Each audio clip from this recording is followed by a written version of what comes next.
തട്ടുകട സ്റ്റൈലിൽ കാടമുട്ട ഫ്രൈ ചെയ്യാം. ആദ്യം തന്നെ മുട്ട പുഴുങ്ങി മാറ്റി വെക്കുക. ചട്ടി ചൂടായതിനു ശേഷം വെളിച്ചെണ്ണ ഒഴിച്ച് പച്ചമുളകും കറിവേപ്പിലയും ഇട്ട് ചെറുതായിട്ട് മൂത്തതിന് ശേഷം തീ കുറച്ച് വെച്ച് മസാലപ്പൊടികൾ ഓരോന്നായി ചേർക്കാം.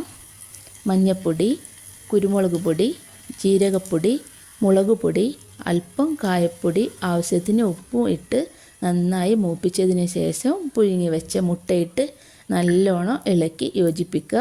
ഒരല്പം നാരങ്ങ നീരും കൂടി ചേർത്ത് നല്ലോണം മിക്സ് ചെയ്യുക. ഇത്രയേ ഉള്ളൂ, സംഭവം റെഡിയായി. മക്കൾക്ക് എന്തായാലും ഇത് ഇഷ്ടപ്പെടും, നല്ല ടേസ്റ്റും ഉണ്ട്. ഇതേപോലെ തന്നെ കോഴിമുട്ട വെച്ചും താറാവ് മുട്ട വെച്ചൊക്കെ ചെയ്യാം കേട്ടോ. നമ്മൾ അടുക്കളയിൽ പാകം ചെയ്തതാവുമ്പോൾ ധൈര്യമായിട്ട് മക്കൾക്ക് കൊടുക്കാം, ഒന്നും കൂടി ഹെൽത്തി ആകുമല്ലോ. ആദ്യമായിട്ടാണ് വോയിസ് ഓവർ കൊടുക്കുന്നത്, പോരായ്മകളുണ്ടെന്നറിയാം. അടുത്തതിൽ ഒന്നും കൂടി ഉഷാറാക്കാം കേട്ടോ.